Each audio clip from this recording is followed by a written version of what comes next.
Hello everyone, welcome back to my channel. Currently we're doing a K-swap EG5 Honda Civic. So if you've been following along with the build, you probably spotted this box appear in the background.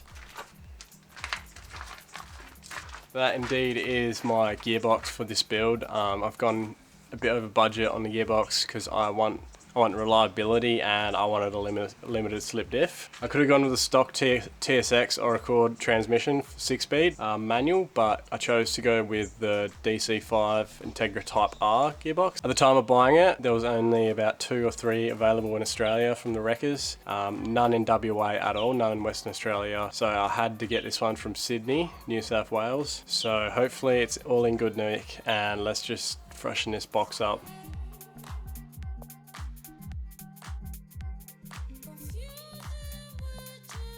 Also, as I mentioned before, I could have gone with a TSX or an Accord box, but shifter actuation is actually different on the Type R gearboxes to the standard Accord boxes. This is your shifter here, so you have that there and there, so the cables run through the holders here. The Type R gearbox, the pivot point is there and it pivots around that way. On the Accord box, the pivot point is here and it pivots around that way. So you got to make sure you get the right shifter box in your car to match with your transmission, otherwise it's going to be a waste of money. So I got given a shifter for my birthday, so I had to get this type of transmission anyway to suit the shifter I got given. First things first, strip all the outside components down and then give it a clean up and a wash, and then we'll paint it. So up first I'm going to remove the shifter cable holders, I think that's what you call them. So these should be a 12mm.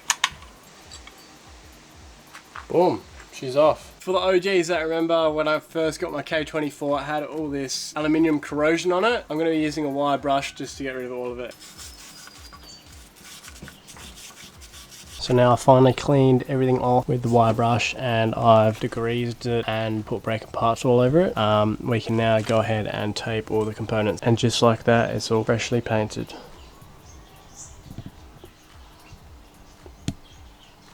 Up next is actually replacing the shifter bracket, like the cable bracket. I've got this fresh billet one from Bull Boost. It's aluminium and it is way better and lighter than the original. So let's get this thing on. Depending on the transmission you're going to be using different bolt holes. So with this one I'm going to be using these 2 here and then this one here. And as you can see here, while it's on there's this gap right there. So to counter the gap, they give you these little spaces that you can put in. You get given 3, but it also depends on your transmission what you'll need to use. So now it's fixed.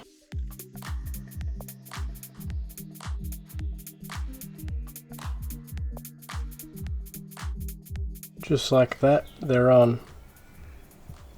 Also with these, they also have a second adjustment, so I can move that over to there and that one over to there. Up next is installing new axle seals. So I've decided to go with genuine parts on this one, as you can't really go wrong with the genuine seals on any car really. Here's the 2 part numbers.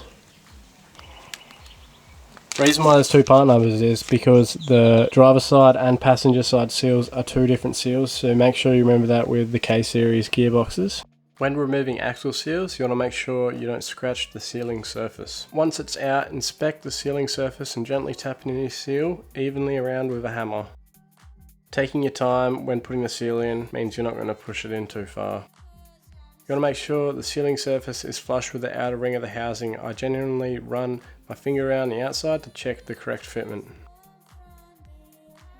So up next we're going to work on the actuation of the clutch. So up first you have this clutch fork, which has a bearing on the end here which pushes onto the clutch and off the clutch, and then the slave cylinder pushes this end to actuate clutch. This clutch fork uses a pivot actuation through this little pivot, sits into these 2 metal wires. When you're doing this, make sure you put a bit of grease in or on the pivot, as you don't want a metal on metal contact. So also when you're doing this as well, you want to replace your throw-up bearing, which sits on the shaft here and pushes pressure onto the clutch itself. So with my new clutch kit from Competition Clutch, they gave me a new throw-up bearing, so I'm going to fit that. Now we're ready to refit clutch fork and the throw-up bearing.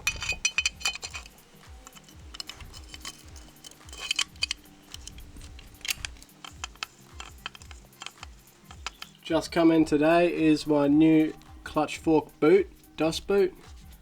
Compared to the old one is just cracking and crumbling away. So I went and got a brand new one. Let's fit it.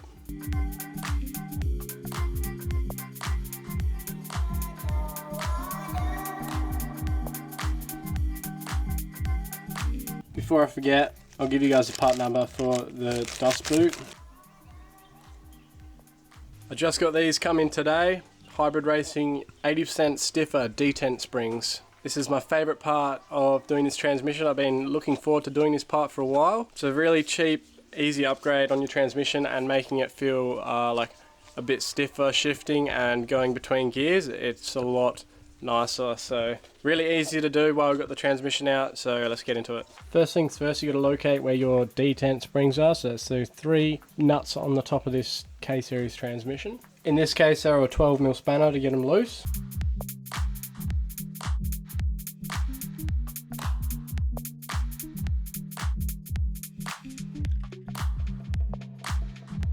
So there's the old detent spring compared to the new one. The new one is much longer, but it has to compress more, which is why you get 80% more stiffness out of these Hybrid Racing springs. So the detent springs actually sit on a ball that lives inside the hole. There's a little like marble, metal ball. So these just push onto that ball.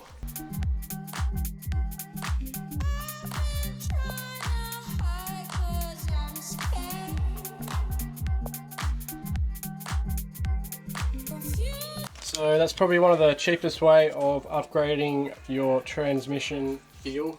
Very simple and cheap mod. I think it only costed me around about $40 for those detent springs. And all you gotta do is undo those 3 bolts and put the new springs in, that's all. Last thing is installing the transmission mount. This goes on like so, over the 2 studs at the back, and then you got to put 1 bolt in the front here. But obviously this mount covers your detent spring, so you're better off doing this obviously before you put an engine mount on. I hope this episode helped with learning how detent springs work and how the clutch actuation works. If you got any questions, leave them in the comment section down below and I'll answer them happily. If you're new here, please subscribe, and I'll see you guys in the next one. Cheers.